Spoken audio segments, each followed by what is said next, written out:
Welcome to the Escape News Podcast. I'm your host, Chad. I'm your other host, Ryan.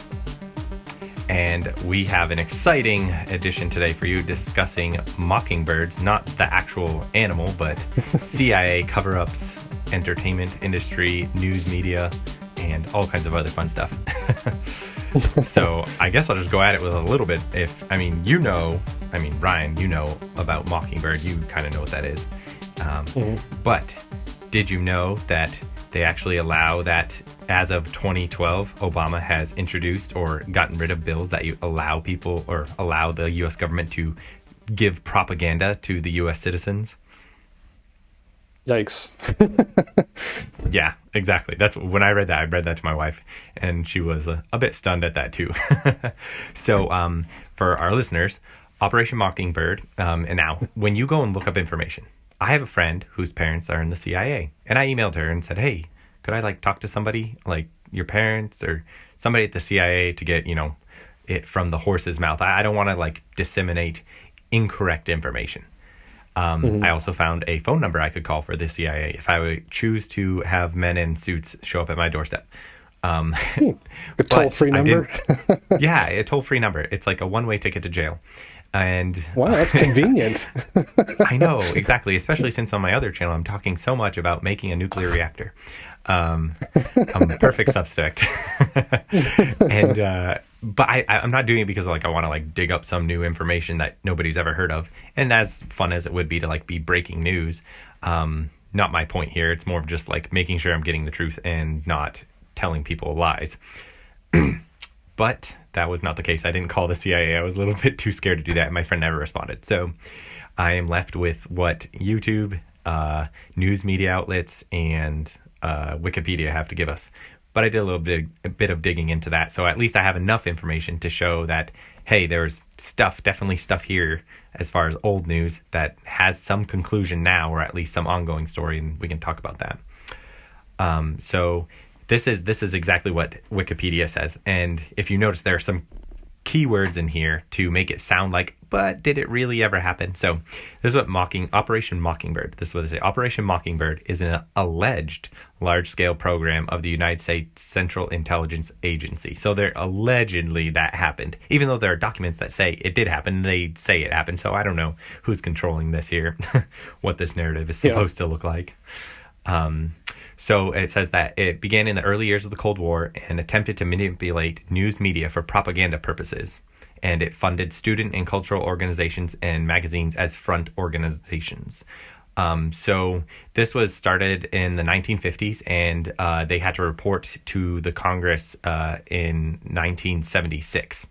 And it was very interesting in that, if you go and look up Operation Mockingbird, you're just going to see endless videos of the same Congress testimony, basically Congress asking, hey, do you have spies in our news media here? And they're like, well, we don't want to talk about that here. We'll talk about that higher up in closed doors so that, people don't find out actually what's going on.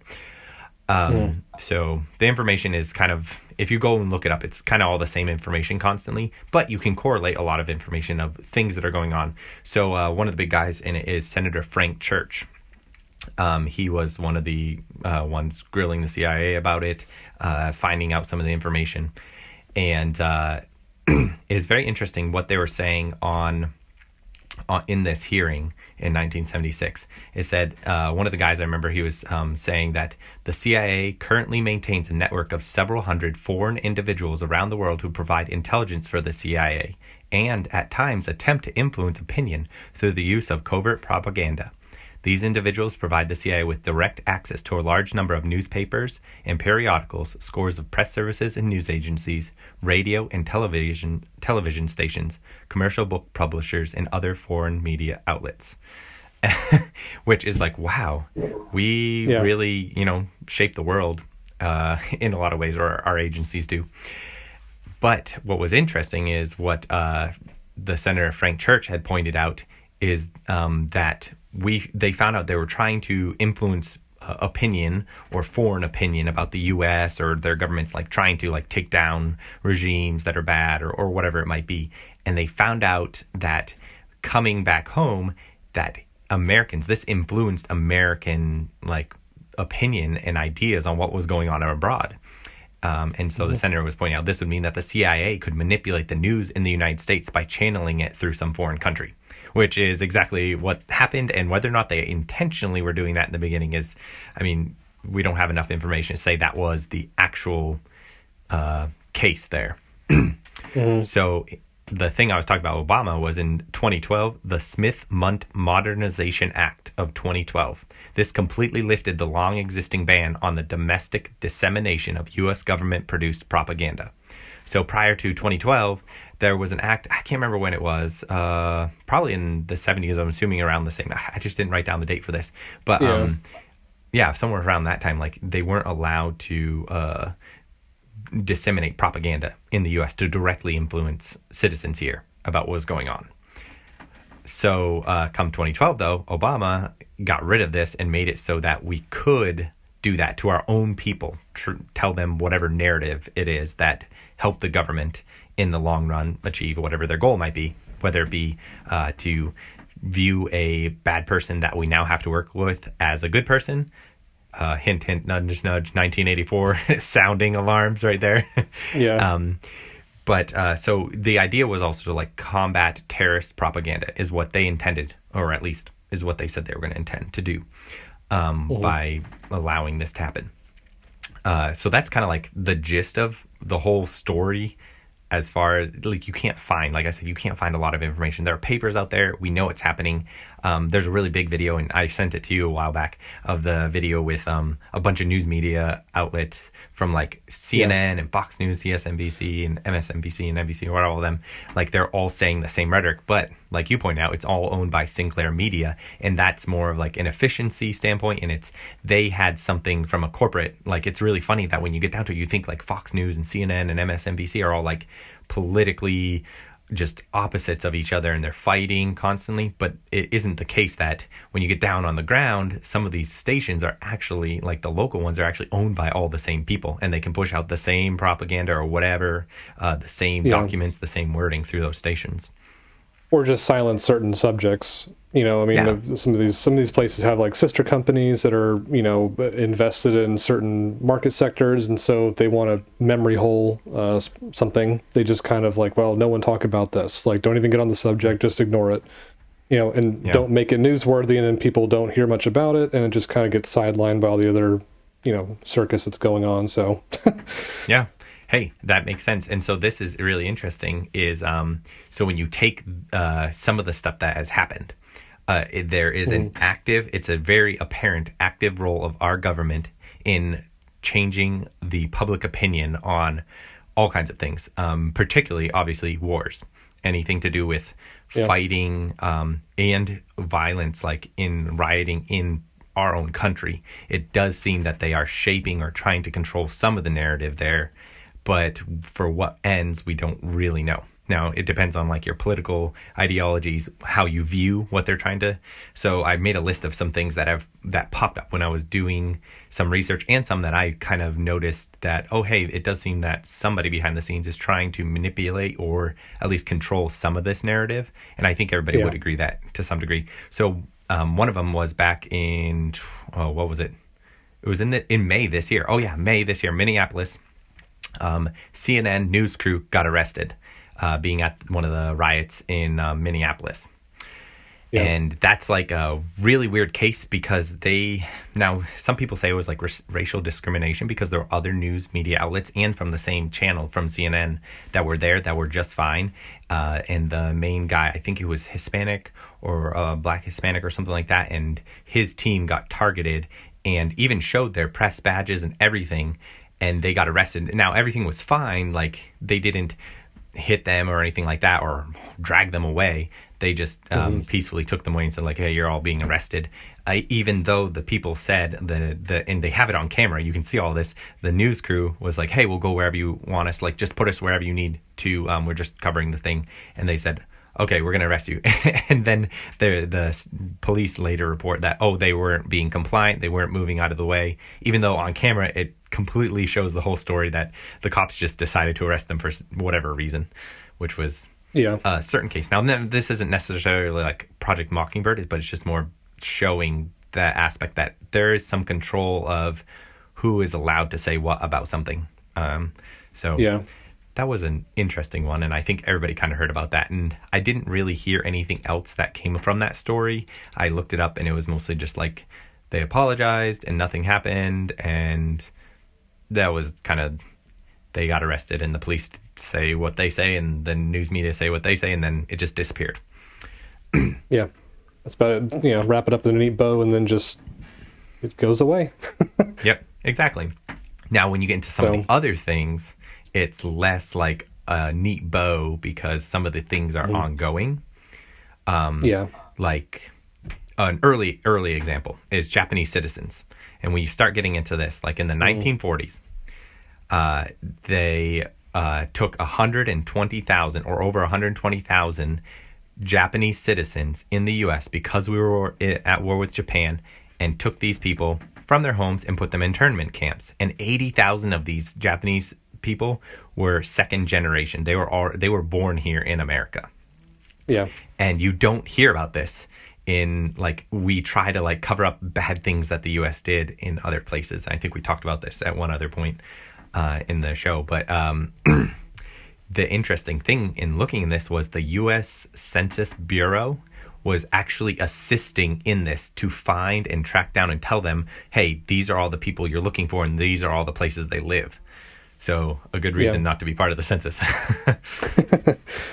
Yeah, that one was crazy. I mean, they straight up just shelved the U.S. Constitution, at least in terms of their rights. They just ignored it and said that like it's more important that, you know, we place all these people into internment camps than that we protect their rights as citizens. I mean, that one to me was like, it was so blatant. I mean, they just ignored the Constitution, and they were aware of it. They knew it. They knew they were violating it, but they also knew that, like, who's going to bring it to the Supreme Court? You know, like, there's no way. I mean, if they had somehow managed to, they actually tried to appeal it. It would have been scuttled somehow, or, you know, washed out. I mean, if it had appeared before the Supreme Court, I think it would have been really bad, which is why they never let it get to that point. And who knows what they did to get to that point? Did they scare tactics, intimidation? Like, who knows what they did to get them to drop the case? But I mean, they worked. Yeah, I know that they had a case that they brought up, but basically the initial judge or person who was handling it said, like, you don't have, because we're at war with the Japanese and you're Japanese, like, you're obviously a threat to this country. Basically was more or less how that fell out.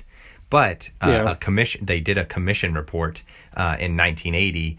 The Commission on Wartime Relocation and Internment of Civilians is a group, and they did a thing called, they titled this report "Personal Justice Denied," and they said they found little evidence of Japanese disloyalty at the time, and concluded that the incarceration had been the product of racism. Basically, that's all it was. It was just racist.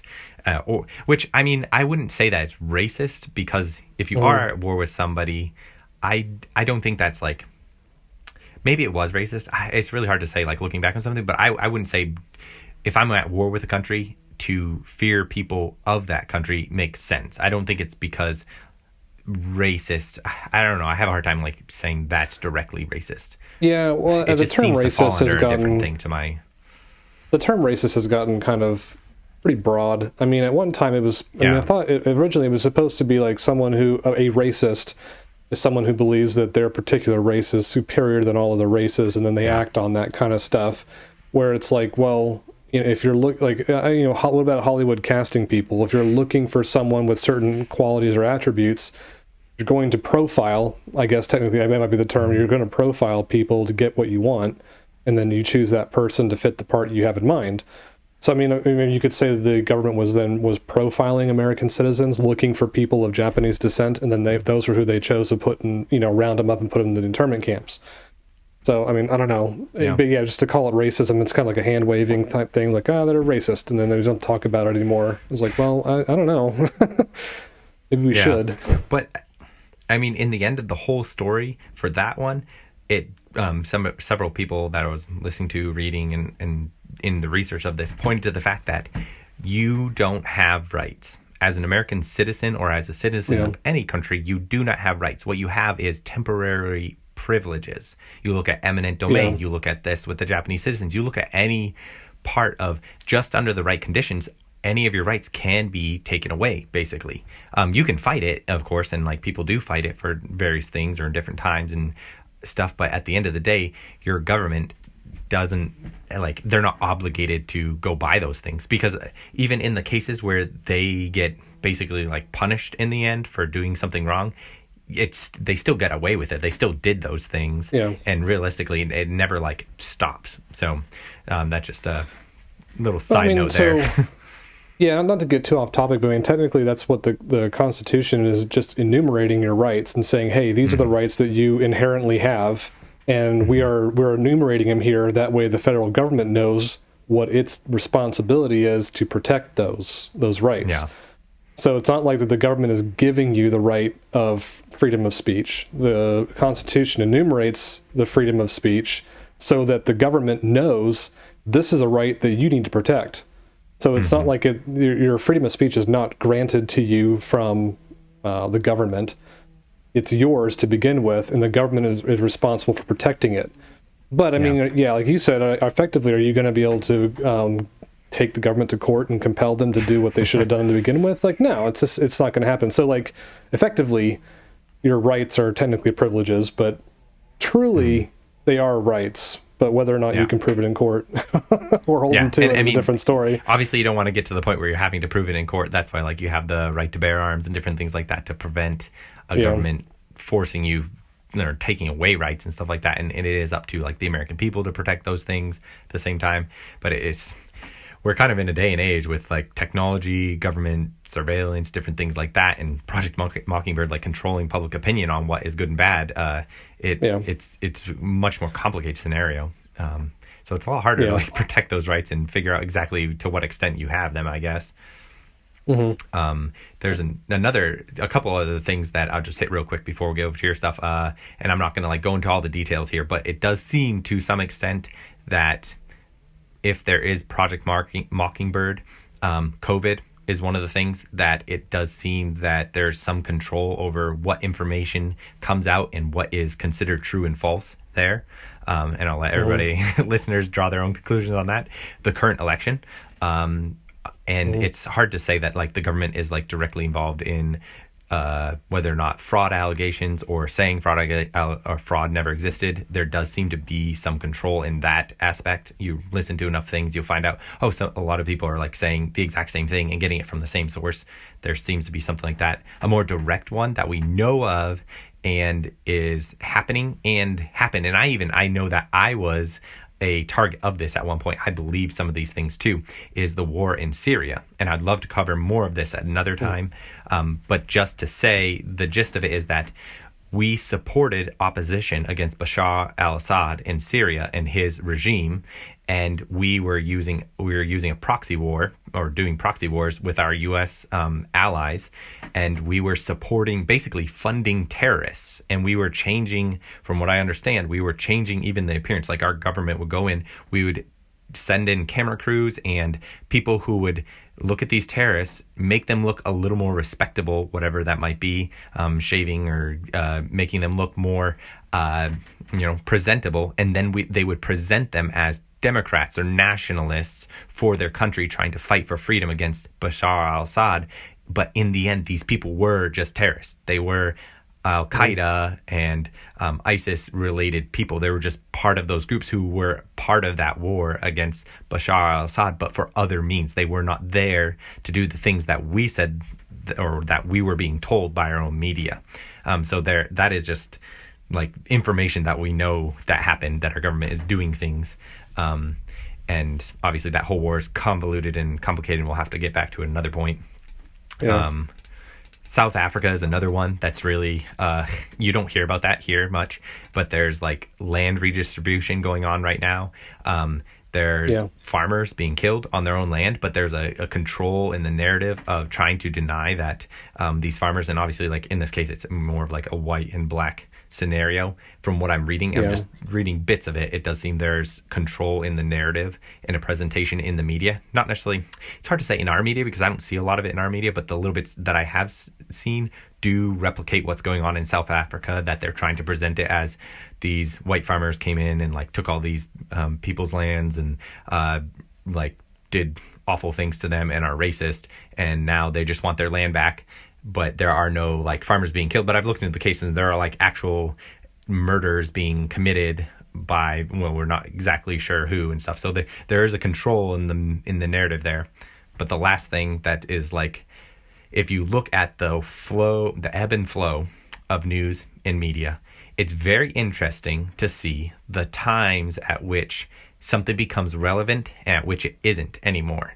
One person was pointing out that Epstein was very popular for, like, there was a particular moment, I think they said like there was a moment where Epstein was important for a moment, and then there were some school shootings, and then it was Epstein again, but then suddenly it was Greta Thunberg.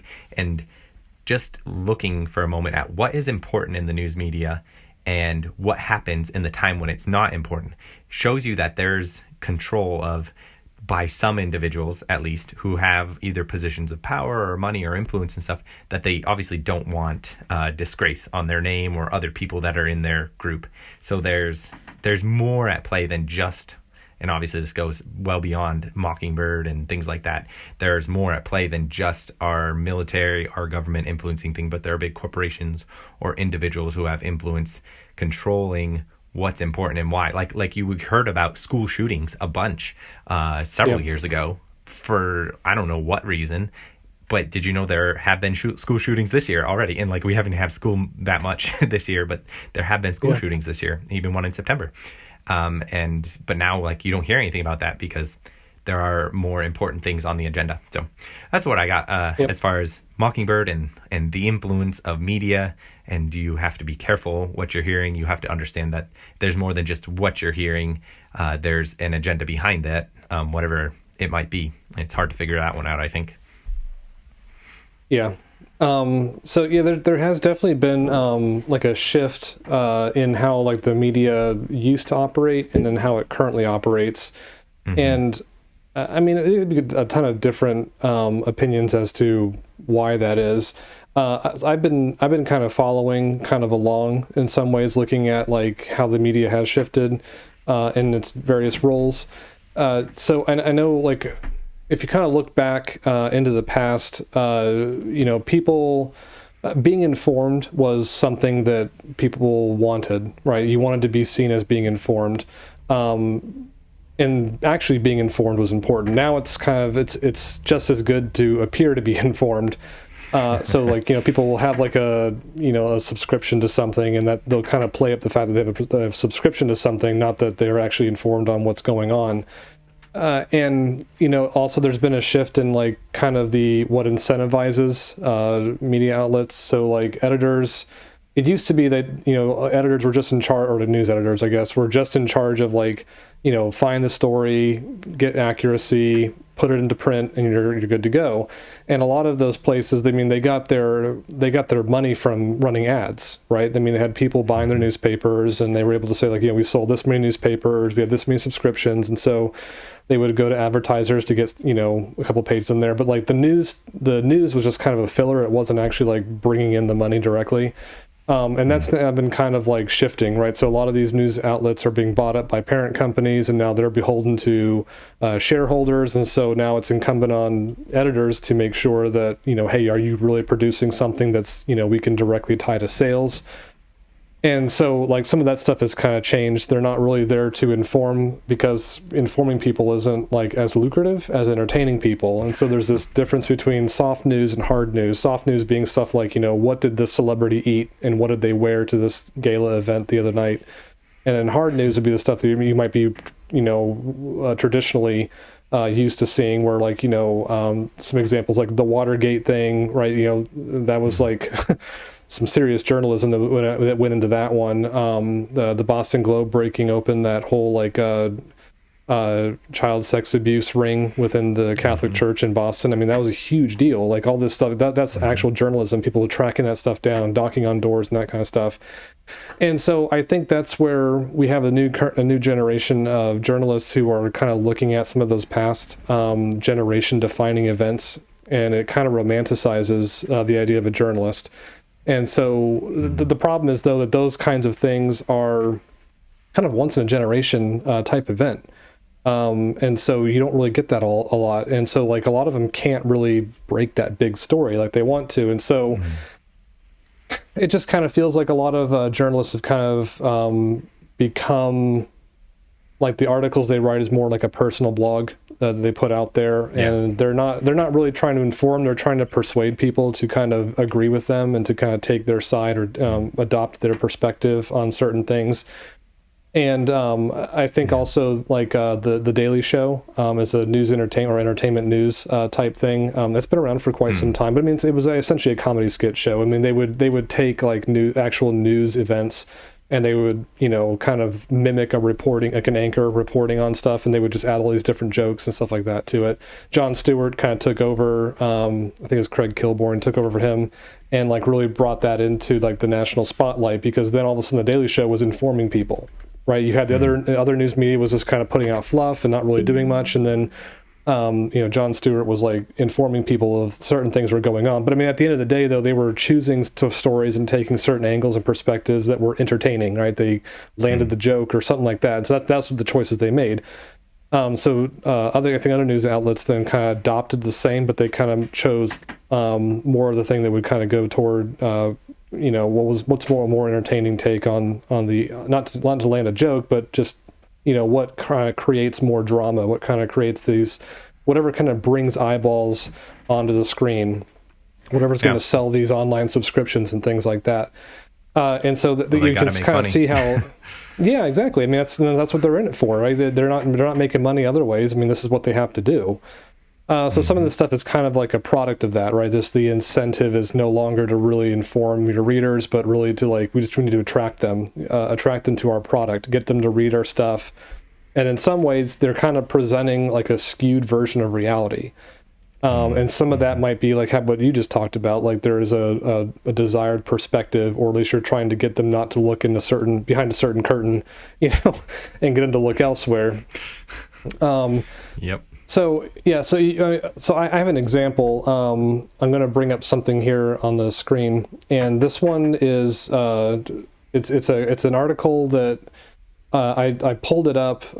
It's from mid-October of this year, and there's a couple of things that I kind of this is something I've been kind of looking at, especially ever since 2016. Like I feel like some of these media outlets have just kind of really jumped the shark with some really crazy stuff. And so I kind of pulled this one up, and this is a semi-recent example, like I said, mid-October. And there's a couple of things that these are things that I've been looking for in articles for the past 4 years, where I'm looking for like emotionally charged word choice, right? Which is kind of one of those things. I think Wikipedia even says like, don't do this. You know, like you're trying to inform, or just you're trying to inform someone, not trying to get them, not to evoke some kind of like response, like some emotional response to something. But you'll see, like in the headline, they have these emotionally charged words. And I guess for a headline that makes sense, you want something to grab their attention. But sometimes because of that, the headline becomes something completely different than the rest of the article. I also look for like things that are trying to, they're trying to persuade me to take a certain, like, you need to think this way. So they'll say something like, you know, such and such has happened, and this is bad, and you should feel bad. It's like, you know, I don't want you to tell me how to take something. I just want you to tell me what it is, and I'll decide how I feel about it. And so when they're kind of giving these leading sentences and stuff like that, they're trying to portray this as like everyone believes this, and you should too, as is kind of the tacit, you know, undertext there. Like you kind of feel sympathetic to everyone else is doing it. Maybe I should too. And so that's just more persuasion that goes on there. And then the big thing, which I think this is what kind of kicked off a lot of the fake news criticism, is when they're starting to cite sources to kind of give their point some kind of validity. And the sources themselves sometimes are very like weak, very thin. And that to me is kind of like a big red flag. So anyways, I don't want to talk about too much, to just show you. So if you see on the screen, I have this is pulled from the Daily Beast, and one could argue there are better, you know, they may not be like a mainstream type outlet, but I'll explain a little later. So this is just taken from the Daily Beast, and I have the URL at the top there if you want to check it out yourself, because this is more of a couple screenshots I put together. So here we have the headline: NBC staffers seethe as Trump gleefully uses the network against Biden. So, we're using kind of these terms are a little bit, they're attention grabbing, but they evoke emotion. I get it for a headline. I do get it, but I don't know. Again, I don't really want to be like persuaded emotionally this way. I just want to, like, what's the headline, and then you tell me the facts, and I'll decide how I feel about it. And then, of course, these red boxes and lines, this is something I've added for emphasis, obviously. But then they have this one little blurb here, everyone is upset. And I'm like, okay, I mean, really? Like, everyone, like, do you really know that? Or are you just trying to get me to be on board with what amounts to your opinion? But this is treated as news. And so then if you, I have an ellipsis here, obviously, because there's some paragraphs before that, but then they kind of go on showing, this is their perspective about how NBC staffers are just, really upset, and Trump is really gleeful, and this is all bad, everyone's upset at this. And then their proof, or their citation for this is, and I'm going to quote it here, according to multiple sources familiar with the president's thinking. And, like, when you read that, you're like, this is ridiculous. Like, what kind of source is that? Like, you're just telling me there's multiple people that are familiar with someone's thinking? Like, that's probably the weakest, support you could possibly give. And, I mean, I would welcome people, like, seriously, if you just Google, the whole according to multiple sources familiar with Trump's thinking, or according to the president's thinking, or, some kind of variation of that, you're going to find that that's actually been used in other articles. I couldn't find it again because I had it saved. That's what I was looking for. I wasn't going to go onto this exhaustive internet search on a bunch of like old news articles. There's just so much out there. It's muddied the waters. But there's other ones that actually, like, I think it was the New York Times that actually used that according to a source familiar with the president's thinking. And I remember when I first read that, I was just kind of blown away. I was like, really? Like, I kind of try to think, like, if I were writing a research paper in college and I were to cite that as my, as a citation, like, I would get an F. I mean, that would be laughed out of the room. Yeah, exactly. Like, it's just like, did we talk about this? The debates and stuff, or maybe I talked about it on my podcast, like, where the presidential debates, I don't really watch those because the way that now they changed some of that, like, they made it so that, we're not going to turn off people's mics. We're going to encourage, like, basically entertainment and drama and just ridiculousest. And so you're not really learning anything about this. But it's the same thing here. It's like, there's an agenda behind this because of the way you're writing. Just like with everything on the election fraud and stuff like that. Like, I'm not one to believe in conspiracy theories that there actually is a massive coup to, like, millions of voters in a shift in the thing. Like, I don't want to believe something like that's happening, but it does seem really weird when you look at the way that you go to CNN or something like that and you look at the way that things are, like, written on the page and where font sizes are bigger than smaller to draw prominence and say, President Biden, or like this, or the president-elect, or something like that. But in smaller letters, like CNN projects, or I saw one today that was they called, which of course this is going to date when we're recording this, like, they called Michigan, and I think it was Michigan, and it says like 100%, it says 16 electoral votes, 100% in, right below it. But that's not true because the Electoral College doesn't vote until December 14th.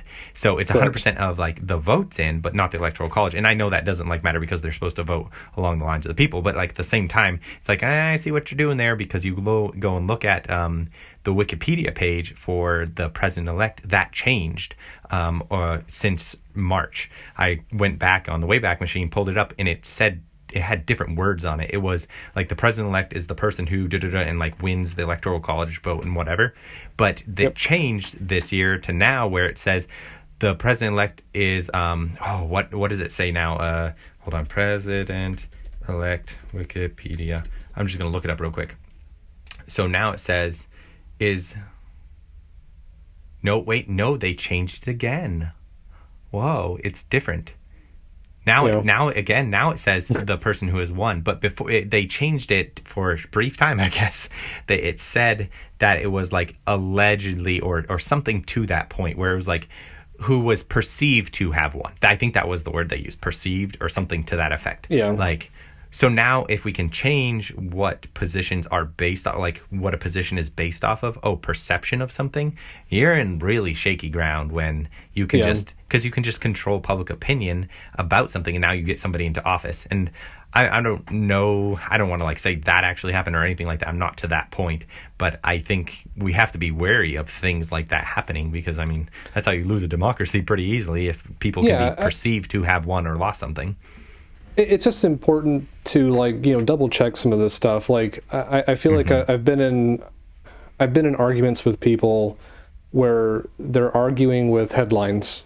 Like this headline said whatever, and it's like, well, so what did the rest of the article say? Like, a headline's a headline, but like, what's the proof behind that? Like, what, it's, if you're going to argue about the president-elect, like, well, we got to figure out, then we need to go deeper. No, I don't really care what the AP says. I don't really care what CNN says. I mean, let's look at this and find out, like, well, what is the Constitution? Like, what are relevant, sources on this? What do they say the president-elect is defined as, and when does that actually happen? And you find out, like, well, hey, apparently it's not when CNN declares a winner of the election. It's actually when the Electoral College gathers. The states have to certify their votes. They have to choose the electors. The electors then come together, they cast their votes, and then a couple days later, that vote is then certified, and then you have the president-elect is named. Before that, it's just marketing, and all this other kind of stuff. And so, like, it's just got to be very careful. And so, like, stuff like, according to multiple sources familiar with someone's thinking, like, that's a terrible, like, source. Like, you can't go by that. My cousin Ed thinks that I'm going to, like, put that in the news media, or, like, can't use, like you said, you can't use that in your report. You can't do that in school. Just like the debates, you have to stop when it's somebody else's time to talk. You can't talk over them. And we're taught all this in our education of what's acceptable. And then suddenly you get to politics or real life, and it's like, oh, let's throw out morality and ethics and anything that we're taught in education. It doesn't really matter. Cheating is getting ahead. That's all that really matters. It's like, what? But, and there's something else called I was going to touch on real quick, is it's called signal boosting. So this is something I saw, it was in probably 2016 or 2017.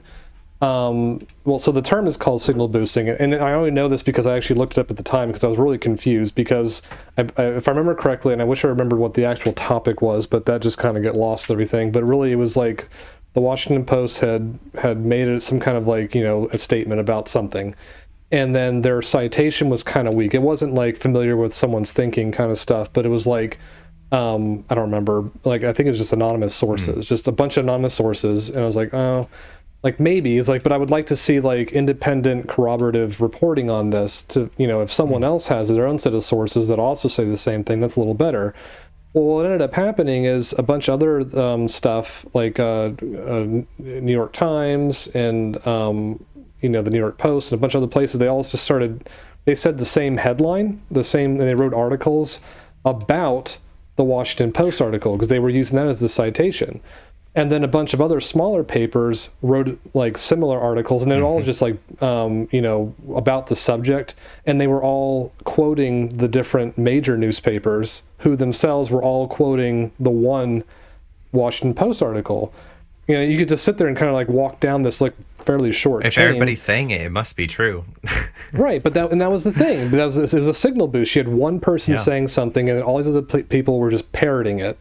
And it's like, well, it doesn't make it more true. It's just like, it makes it more suspect. It's like, I'd really like to know, is there an independent, line of corroborative reporting that could, corroborate the Washington Post article? And there wasn't. I just couldn't find it. If there was, it was, like maybe a fringe journalist or some fringe outlet. I couldn't find it.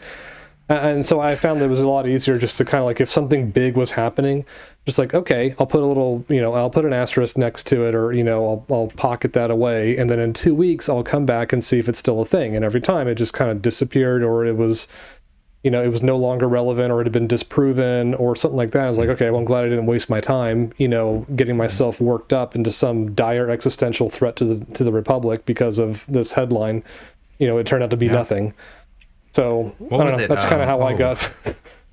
I think there was something like this. I looked up something like this where, I remember a bunch of people were on social media and super mad about, it was something about somebody, a woman having a baby in a hospital, and the doctors.